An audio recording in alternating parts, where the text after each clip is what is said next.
What's up, guys, and welcome to a special edition of KISTIS Lounge, guys. Today we're not in KISTIS Lounge. We are, guess where? We're in the President's Lounge. Well, soon to be President's Lounge. He's the one and only His Excellency Honorable. All of those titles, I feel like they go. Honorable Robert KYAGULANYI. Yeah. I'm so glad to be here. How are you doing? Pleasure's mine. Thank you very much, Robin. I'm very glad to be hosted by you after a very long time. Thank you for hosting me. I feel like you've hosted me. I'm in your lounge today. So. We are hosting the people. Exactly. Yeah. Well, I'm so glad to be here, and I feel Pleasure's all honored mine.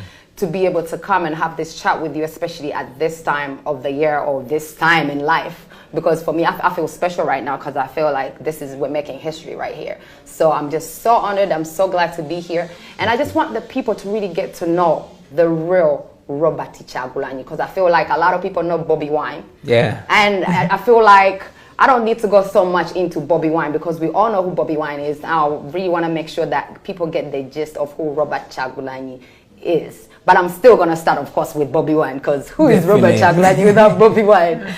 So, Bobby, I remember when I first met you, I was 15 years old. Yeah. And somehow, in my head, to me, you seemed a leader because you came to London. I was in London at the time, and you came, and it was a music show. It was you, Baby Cool, it was Ziggy D. Yeah. Back in the days. And I was like, but out of everybody, you were the one who came to us, trying to figure out what we're doing, because we were a part of a youth group, and you took the time to come and find out what we were doing. And I remember you giving us this talk, really inspiring us and telling us to continue what we're doing. Yeah. And for me, I didn't even know that one day you'll be standing for president. So now, at that time, when you were BOBİWINE, I remember I think it was like maybe 2003. Probably. Yeah, thereabout. Had it occurred to you yet that you would stand for president? No, not even 3 years ago did it occur to me that I would stand for president. As a matter of fact, until 3 years ago, I did not know that I would get involved in this thing they call politics. But here we are, Wow. And you're here. Which is crazy, because listening to your music too, throughout the years, it's always been message. Well, there's been lots of music with a message, and you're always about the underground people, the ghetto people, and whatever is oppressing us. And for everybody else, for me personally, I would think you had that vision before, which is crazy you didn't. So what was driving you in your music to sing about these issues? Because someone would think it's because you are waiting for this point right now. Well, Robin, my life has been exactly what people have been seeing. I'm a ghetto youth, and that's something I'm proud of. That's my identity. I'm a ghetto child. I was born and raised in Kamocha here. I met up with a few friends who together we refuse to be identified by the circumstances. We refuse to be identified by where we come from. We decided to be identified by what we think, but by what we envision. So we got together with friends and started singing. But again, like until we met in London, and then thereafter, our music was about identifying ourselves, about sending out a message. I've said it before, and I'll say it on this show, that I got into music not because I wanted a lot of money. I could have made money anyway. Yes. Not because I had an amazing voice. I'm not sure I have the best voice, but because I had something to say. I had people to represent. I had issues that I wanted to speak out through my music. And our music has always been expression and, presenting our identity. I am this bad man from Kamocha. Yes. That is us. Yes. So it is through music that we've been presenting ourselves. However, we've been having challenges that we've been wanting to talk about, and indeed, we've been talking about them until there came a time where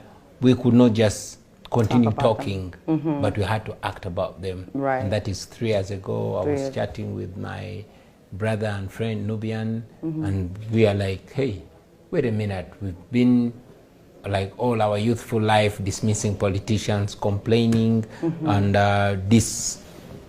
entangling and disassociating ourselves with politics or the way we are being governed. But hey, when is this going to stop?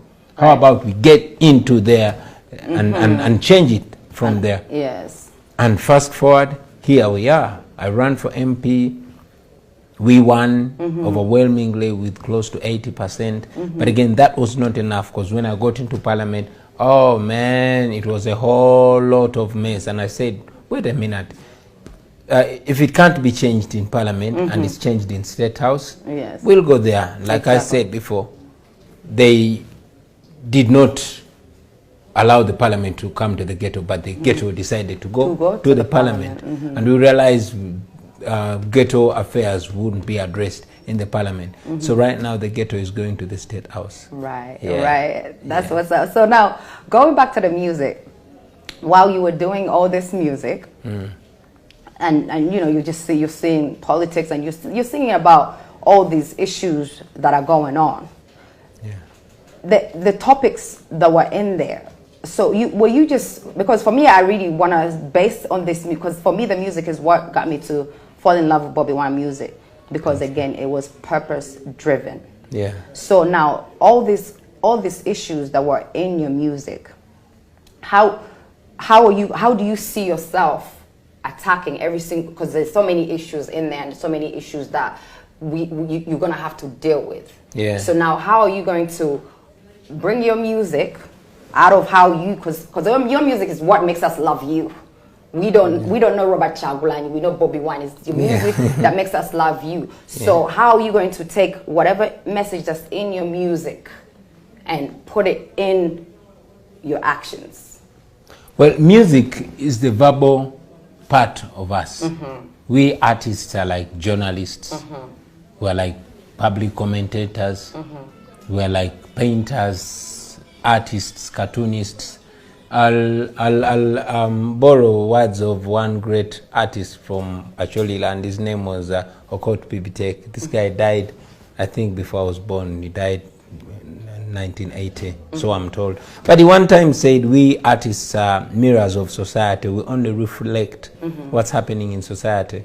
So my music for a long time was a simple reflection of what's going on in our society.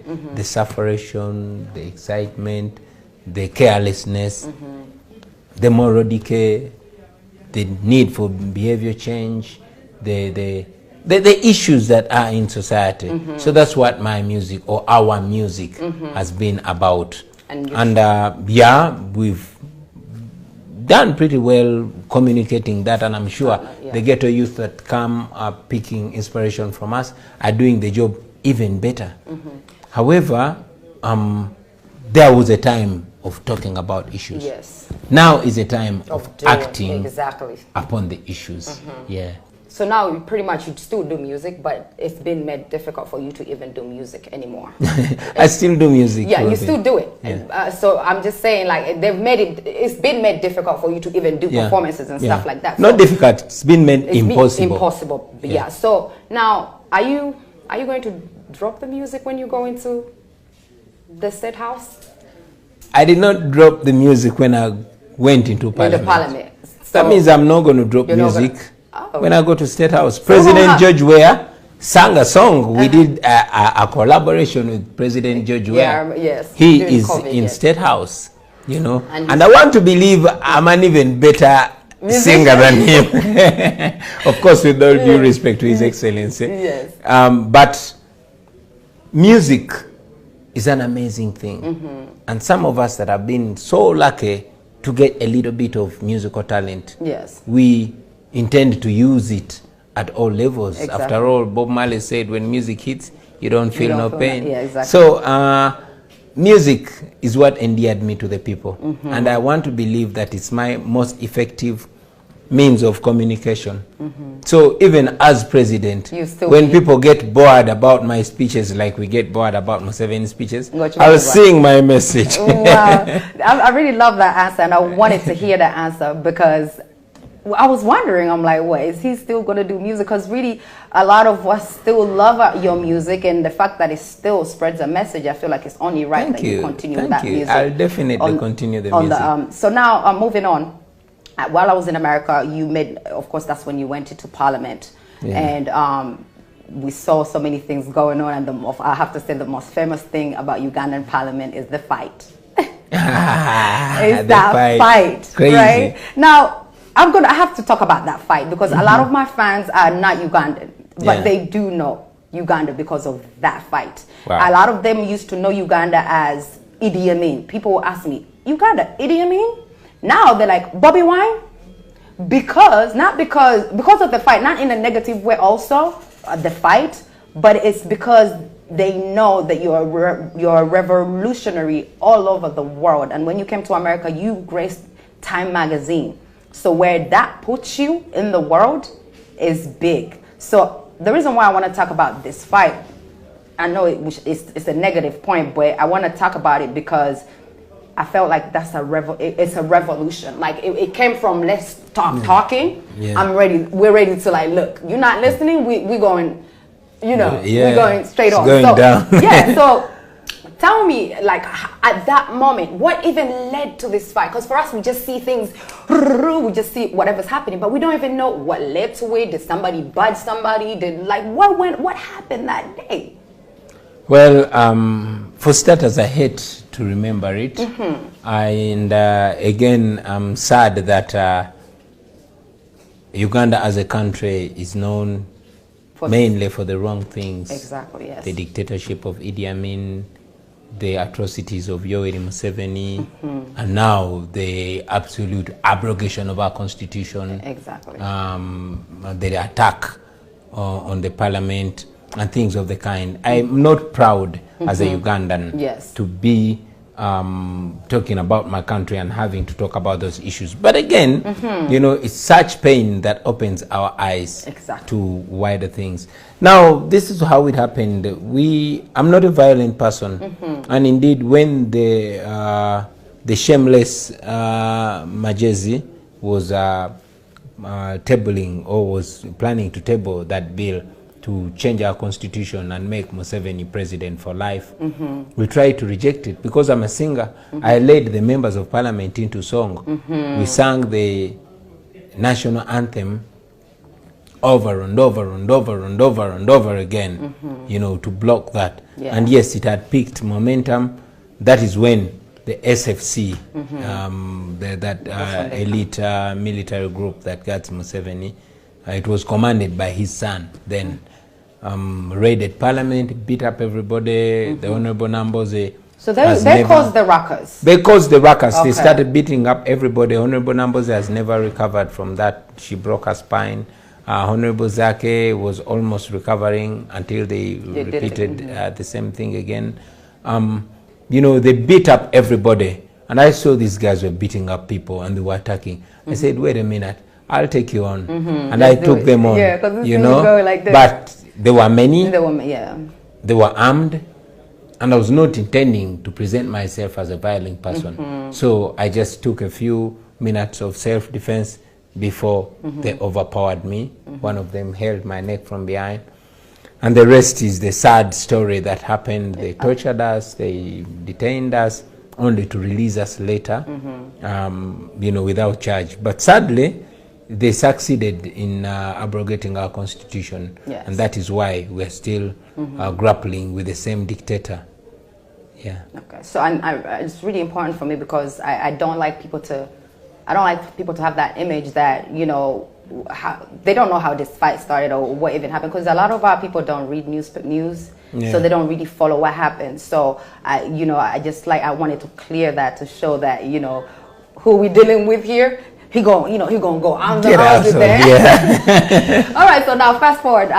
When I was in America, you came to Harvard and you were doing something at Harvard. I want you to talk the people through the course you did at Harvard, because we're hearing all this credentials and all this, but when you know somebody, you do research. Or if you want to know somebody, you got to do research. I know you went to Harvard for education.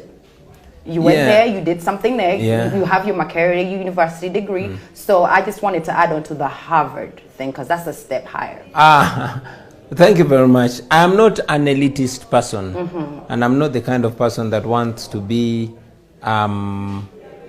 defined by my academic qualifications, whatever level they are. No, I would rather be identified as the ordinary citizen that I am. Yes. As the ghetto youth that I am. Yes. Because I want to be representing the original me. I want to be representing where I come from. I am here not because of the so-called elites of this world. I'm here because of the ghetto people that put trust in me and say, Bobby, go there and say that stuff to those people. But anyway, I went to school like any other ghetto child. Of course, my education was full of challenges. I went to more than 8 schools for primary, and I went to more than 6 schools for secondary. Not because I was dense in class, not because I was stubborn, no, but because of the challenges that we go through every day. My mama was a nurse, and she kept being transferred. And I mean, every year that I finished in a school and there was no school fees because my papa was in jail, I would go to another school. So that's how I completed my primary school and secondary school. And a few times, because I was a good performer, you know, I would skip classes. For example, I did not study P6. I just went straight to P7 from P5, and you know, did my exams. And yes, many times I'm this kid that never used to go to school with shoes. But because my mama was a nurse, she would tie my toe with plaster to explain to the teachers that I'm not wearing school shoes, not because I don't have them, but because my toe is sick. But the reality is that I never had the shoes. Anyway, I managed to go through. I mean, every once in a while you go to exams, you have to explain to the teacher that you're only late to pay school fees for one reason or another, and going to an exam an hour late, missing some exams, etc., etc. But somehow, by the grace of God, I managed to make it to university. I was admitted to study social sciences, and I only did it for a year and a half. But because it was private sponsorship and I could not earn that money, I had to use my talent. I reapplied again and studied music, dance and drama. And that one, by virtue of my talent, I was admitted on government sponsorship. That's how I managed to graduate then. And I went to work. I went into the world. I loved academics, but I couldn't afford it. It's much later when I even have children that are enrolled again to law school. And I'm still pursuing my law degree, but because of the challenges that I'm going through by virtue of the struggle that I got involved in, I'm still having challenges. That's why I had to also ask for a dead year. So going to Harvard was among the things that came with my leadership and with the appreciation internationally. So I was admitted to the Harvard School of Leadership, and I did a short course. It's called Leadership for 21st Century. It was such an honor. I mean, it's only those so-called elite that go there, but I was there, and to the ghetto youth, I want to tell you that there's nothing so different about Harvard. It is just your confidence that will take you anywhere you want.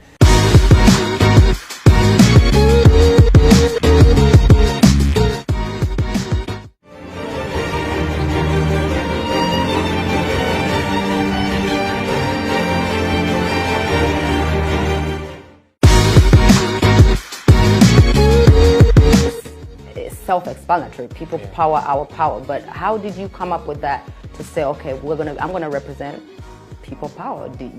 How did that come about? Yeah, when I was still campaigning in Chadondo East, I was arrested on the last day of campaign, and people wanted to riot. I told them not to riot. The police and the entire regime machinery had descended on us. They wanted to intimidate me and intimidate the people. Without even thinking, I told them, guys, always remember that people power is stronger than people in power. And then people are like, yeah, it is our power. So they started chatting people power. But it didn't go down in my mind yet. So after the Chadondo, experience, I started getting in touch with a few friends. There's this lecturer of mine. That is when I had already enrolled in law school, and he was teaching us constitutional law. He became my friend. So we discussed stuff, and him, and then my friends like Joel Senyonyi, my friends like Roy Semboga, my friends like Nubian Lee, my brother Nyanzi, and a few other friends who I'm not sure you know about. You know, we go together and say, guys, we are young people, and this is our country. And by now we know that we cannot pretend anymore that it is okay. Right. What do? We decided to form a small study group which built into a movement. And one day, when we had a retreat, we agreed that we had to give this group a name. A name, yes. And we agreed that we call this group People Power, Our Power. The rest is history. It's one of the most viral movements in the world, honestly. And like I told you, I believe you were put on Time magazine for a reason.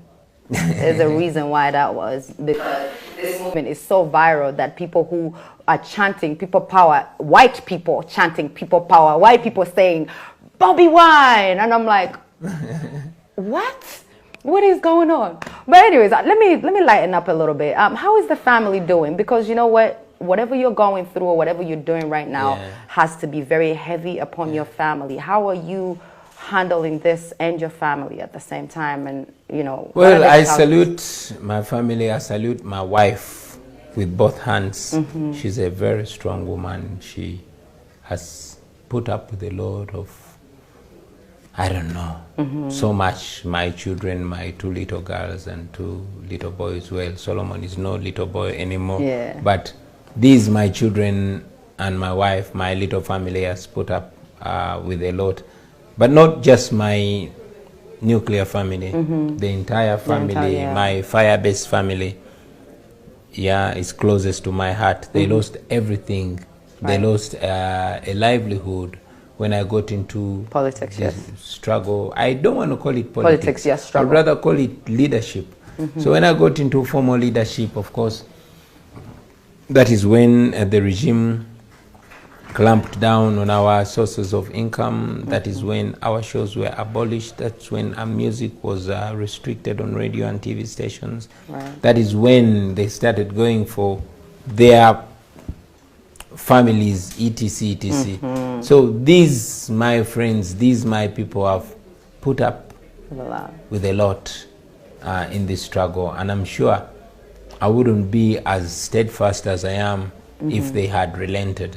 So I want to salute them. I want to salute my family. I always try to explain to my children and borrow the words of the great Mandela. Like when my little girl Subi holds me and cries and doesn't want me to leave home. When my little girl Shalom says, "But Tata, you keep going and leave we, your children, alone," I tell them, yo, I have millions of children out there. They are my children too. They need me, and I have to give a little bit of myself to them, because it is those children's parents that ensured that your father puts on a nice suit, that your father is known, that your father can put a decent roof on your heads. Because there's so many people say so many different things, and I'm wondering, I'm like, look, this person has a family, has kids, you know, so that's what I'm saying. It's so selfless of you, because when you think about the safety of your children, the safety of your wife, or of course even your friends who have, you know, been with you up to this, you know, it's very selfless of you to be like, look, I have other children out there. So, you know, God bless you for that. Thank you. Now, first of all, sorry about your friend who was shot in Arua, in the car, and I don't want to revisit that.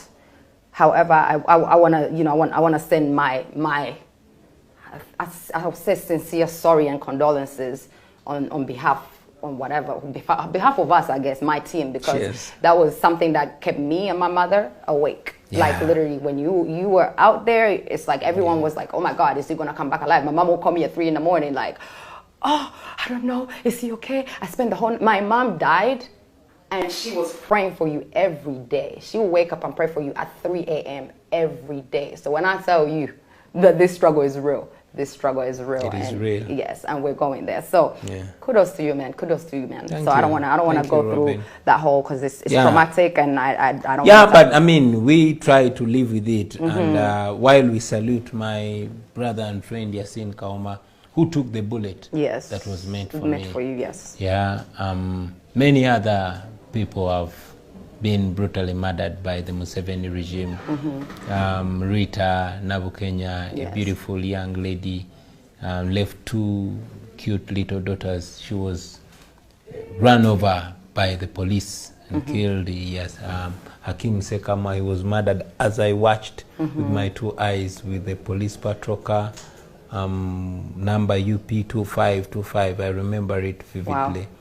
You know, just a few weeks ago, Mutiabule Charles was killed by the same security forces that we pay to guard us. Right. You know, Daniel Chene was murdered recently as we were coming back from laying Rita to rest. So many young men and women have been killed. Many people have paid the ultimate price. Many have been brutalized, even without our knowledge. These are the few lucky ones that catch media attention. But you know, many other people have been suffering. Some have disappeared, never to be seen again. Chibalama John Bosco has disappeared, never to be seen again. You know, Ziggy Wine, my fellow artist, lost his life. Yeah, he was abducted, tortured, his eye plugged out and killed. So much has happened, but should it make it sad? Should it make us sad? No. It strengthens our resolve, because this has been happening, this is happening, and this will continue to happen if we don't do nothing about it. Exactly. Yeah. So that's what gives you the energy to really push on and keep going with this. Yeah, because ain't no way out until we create a way out. Amazing. So now let's move on to past. We're talking about, I want to talk about reforms, because personally, I know what a lot of people are thinking, and they're thinking about how is this man really going to change our country, you know, and a lot of people just don't know, because it's just like they see BOBİWINE, whatever they say, whatever they say, we all know what they say. However, like there's a, like you say, this is all because of purpose. You didn't lose BOBİWINE, but everything you're doing is because of purpose. So I want to talk about some of the reforms that we need in this country. For example, children out here, the children's rights. There's so many things that I feel like need to be established that are already not in place. So not everything, because there's so much. It's wide, but as you, what is your biggest concern when it comes to systems reform? What is at the heart, at the core of your heart, when it comes to that? I'll say that our country needs an entire system overhaul. Yeah. It would take us more than a day to pick in different sectors what's wrong, but I'll round it and say our problem is governance. Our problem is leadership. So to make it brief, it is servant leadership, people-centered leadership. You know, a leadership that is for the people, like submissive to the people. You know, servant leadership, where leaders are true servants of the people and the people are the bosses. But when we achieve that, because we'll achieve that the day I win as president of this country. But again, what are the first things that we look at as a ghetto child? And I know when you fix the lives of the common people, you will have fixed substantially the lives of the country, men and women. So we always put up this fist, not just to show defiance, not just to show that power belongs to the people, but these 5 fingers, each of them stands for something. And these are things I look at. Okay. So besides the radical changes of abolishing unfair taxes and unfair laws, first and foremost, number one on our agenda is fixing governance, the rule of law and respect for human rights, you realize that today in Uganda there's no respect to the rule of law. Right. The president can justify the murder of somebody. The president can justify brutalizing. The president can justify, you know, any atrocity, but not just the president. Anybody that's near the president. Right. I mean, you've seen it, and you continue to see the human rights abuses. You continue to see the lawlessness. So that's our first agenda, is to subject everybody to the law. Exactly. Nobody will be untouchable when I'm president. There will be no more order from above. There will be no more I'm so and so son and daughter. No, everybody will have their 100% right. No one is above the law. Will be respected. Everybody will be a human being. Number two, we want to fix our healthcare system. Man, you know how many women we lose every day giving birth. Right. More than 19. Children, statistics from the Ministry of Health show that more than 300 children under the age of 5 die in Uganda daily. Yes. Yesterday, today, and continuous until I become president. Right. And just while you're on that point of healthcare, the reason why my mother died is because she came here on vacation, and she had one of her arteries burst, and she started getting internal bleed. However, it could have been fixed had we had a specialist to do that operation. So when the problem happened and she was in a hospital, some of the best hospitals, they were like, we only have 2 specialists in the country, and they're not in the country. So my mom bled and died. Yeah, and that sadly happens. Yeah. Now that's just proof to show that actually it even goes home too. Thank you very much. Yeah. Just imagine what's happening to the people in Kabera Maido, people in Gomba, people in Chiriandongo. It happens like that. So we want to fix that. It was agreed in the Abuja Declaration, where we had delegates, that every government in Africa here, to fix, at least those that attended, to fix their healthcare system, they had to at least up their budget to only 15%, so that, you know, because ultimately it's the budget. Here in Uganda, you see what used to be Doctor's Village is now CMI. You know, we used to study wanting to be doctors. Now nobody wants to be a doctor. Point number 3 that we want to deal with is our education sector. Man, I don't like our education sector. I don't like our colonial education sector that believes in fluent English, right, other than ideas. We have very fluently speaking university graduates that cannot even produce a loaf of bread. You get what I mean? Right. So me, when I'm president, I will enforce a skill-oriented education system. You're going to see that when I'm president, I will major on 3 A's. The first A in school will be academics, the second A will be athletics, the third A will be arts, and these are going to be given equal budget and equal, you know, emphasis. Right. Why not all of us are going to be superstars at mathematics? Right. You know, exactly. Personally, I was not the best at mathematics, but there's some things that I was perfect at, you know. So in that education system, we're not going to force our children to be what they were not talented to be. Exactly. We will produce engineers, we will produce doctors, but we shall produce athletes as well. Because this, our country, has been most lifted up by sportsmen and women. Exactly. To protect etc. How about if these children were nurtured right from school? Yeah. If we had put the right facilities together today, all of playing fields of schools are being sold off to build malls. Exactly. I don't believe in that. Right. I think we can do much better than that.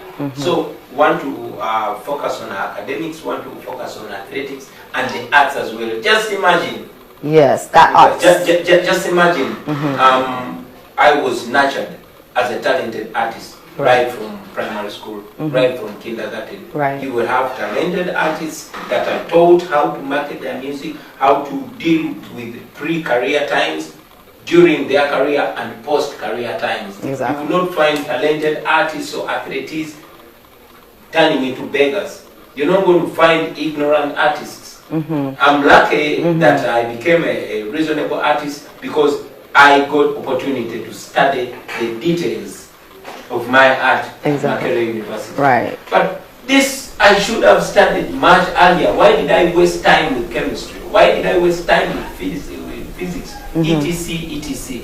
So our education system has to be balanced to produce people that are going to make sense in our country. And yes, I must say that the skills must be tested at every level. Right. By the time a child leaves P7, they must have a certain level of theory and yes, a very substantial level of practical. Yes, I mean, we left senior 6, but we were always broke. These guys are stopped in P7 and went to Gold Technical. They could build, they know how to do things. They could make bricks. They could make tables and chairs.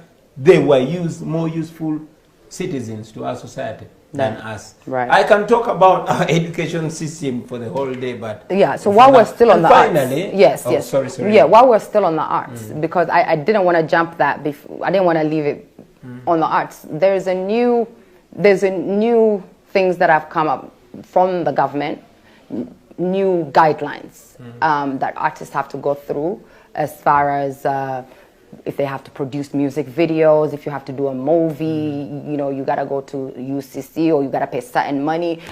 You know, what do you think about that? Like, how? Because our artists are like literally, I feel like they're literally sitting there and saying nothing. Yeah, that's nonsense, I must say. Those so-called regulations are nonsense. You see, this Museveni government is too scared and they don't know how to handle panic. Now they are attacking the music industry because the music industry produced BOBİWINE. And they're trying to make sure that no other artist comes out to be like BOBİWINE. They want to make sure that the industry does not produce another BOBİWINE, even if it means killing it. Exactly. You know, that's why they're trying to gag the artists, to control them. They tried to buy them, they couldn't handle. They tried intimidating them, they couldn't handle. Now they're trying to bring these silly regulations. Apparently, before you record a song, you must take your lyrics to the minister, and your minister will read through the lyrics, whether they like it or not. What kind of nonsense is that? Of course, we rejected that. I continue to call upon artists to reject that nonsense. It does not represent us. Creativity is a human right. We are not going to listen to that Musevenism. You know, those are the things that Idi Amin used to do right before he fell. Byron Kawadwa was killed. The great Christopher Sebaduka had to be exiled. Had to go to exile. Jimmy Katumba had to go to exile. Right. So Museveni is not the first person to do this. That, yes. Only that. Me, I won't go to exile. Right. And I won't shut up. I'll tell him straight in his face. Continue saying. And also, we have a lot of young people because, again, here in Uganda, the arts is not, it's not a field that is influenced by our parents or from the bottom. Like you said, had your parents or had you known that this needs to start at a young age, because my mom used to say the same thing too. It's like, if I knew that you could start acting from the minute you were little, I think you'd be in Hollywood by now. Yeah. So now, what message would you give out there to the people, the young people who want to join the arts, and and the parents who maybe don't support or who support? What is the message? Because I think this is very important, because the arts itself is one of the biggest industries that make economies. Nigeria, yes. Nigeria, art, the entertainment industry used to be number 2 provider on the GDP. Guess what? It is number 1 now. Wow. And oil comes as number 2. So that alone should remind us that art is an asset. Of course, to the parents, to the young people out there, don't give up on your talents. It's very, very important that you respect them, that you uplift them, of course with discipline and good work, because talent is one thing but training is another. That's why we seek to have training, the best training for our artists. And how best to do that? Governance. Exactly. Leadership. You know, if we don't have a leadership that seeks to uplift people, if we don't have a leadership that seeks to, you know, to uplift the arts, they're not going to be uplifted. Exactly. I mean, if our leadership wanted to uplift arts, they wouldn't be gagging artists. They would be promoting creativity. But now they only want to use artists as their propagandists. Right. You know, trying to create division amongst the artists. Divide and rule. Look at divide and rule. Thank you very much. Yeah, I did not talk about you were going to the five. number 4. Number from education. Number 5. Number 5 is national unity and reconciliation. You see, Robin, we live in a very deeply divided country, divided against along tribal lines, divided along religious lines, divided along, you know, class. Sadly, the poor versus the rich, the haves versus the have-nots. Yes. And that has created so much animosity. And we need to heal our country or it will explode and these guys won't be able to do a thing about it. Facts. So we want to reunite our country by creating an atmosphere that is just, where there will be equality, where the Uganda that we'll be living in will be working for everybody. We will have equal opportunity for everybody, no matter the tribe, no matter religion, no matter the gender. Everybody must have equality. That way, I believe that we will have taken a very, you know, big step into the right direction. Facts. Yeah, unity is such key, because that's the whole reason why right now everyone can't decide. A lot of people are like, oh, I'm not into politics. Oh, I just sit there and watch.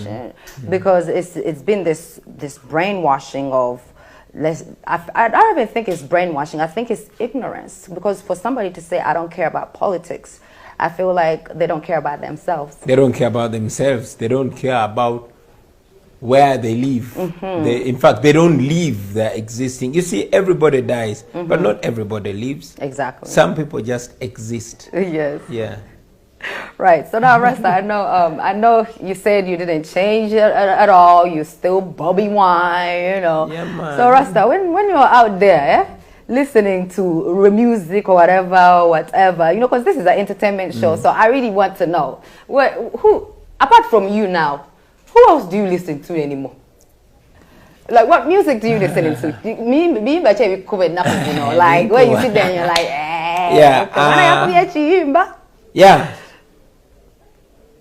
Boys and girls do music these days. Of course, I listen to the legendary artists. There's some music that never grows old. Bob Marley, Fela Kuti, etc. But I listen to new music. I listen to rappers. I listen to Jim Nola MC. I listen to Dax Vibes. I listen to Zex Inch Kumi. I listen to Nubian Lee's music. I listen to Kabako. I listen to all music that represents people. I listen to it, you know. Right. And of course, I listen to those revolutionary songs that were sung by the soldiers in the 80s. Chibonge Janini. Yeah, my favorite song is, it goes like, that was a Chaka Chaka song. I remember we used to sing that. Chino chechisera chetulino kulwana mubisere byomaso tufune mirembe. So I listened to Sergeant Chifulugunyu, who was an NRA fighter and later a UPDF officer. Unfortunately, he died miserable and sad. He was pushed on a wheelbarrow to hospital and was not attended to, and he died. Like many other, you know, formidable soldiers that were forgotten. So I listen to that music. It gives me the confidence and energy to push on. It inspires you. Yes. All right. Now, finally, what message would you give to all your supporters because for me, I feel like this is a very important time in history, and a lot of people need to know. Those supporters out there, you are not my supporters. You are supporters of the truth. And I know that if I changed my word and diverted from the truth, in less than an hour, you would not be supporting me anymore. So you're not supporting me, you're supporting what I stand for. And support anybody and everybody that stands for the same. Because this is not about me, it's about all of us, especially we as a generation. We have a duty.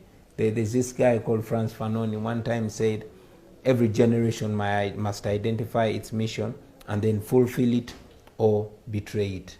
We know our mission, at least as a generation, is to free our country, to make it better and worthy for our children and our children's children. So let's do, each one of us, what we can do. Let's respect everybody. Let's understand that everybody has a right. Let's understand that we have no other home. Here, Uganda is our home. This is where we are born, and when we die, this is exactly where we're going to be buried. So, be positive. Love your country. Don't be intimidated by these dictators, because you have seen through history that dictators come and dictators go. We've seen Mussolini, we've seen Mugabe, we've seen Gaddafi, we've seen Omar el-Bashir. Many, we've seen Idi Amin, we've seen Museveni, we've seen Slobodan Milosevic, but they all have gone. That means even this, our dictator, will go too. But when he goes, we are still going to be here as a nation. Do not mistreat anybody just because they are different from you. Let each one of us play our part to build this, our country, to build a Uganda that we can be proud of. So stay positive. As for me, I'm always motivated by the kind comments, by the motivation, by the encouragement that we get from you out there. But it's not about us. Wherever you are, you can make a difference. You don't have to be BOBİWINE. Do what you can and do all you can. What you cannot do, leave it to those that can do it. But do what you can and do all that you can. I thank you. Well, guys, there you had it from the one and only Honorable Robert KYAGULANYI. I hope he answered all your questions. Here at KISTIS Lounge, we will thank you for watching us. Until next time, have a good night.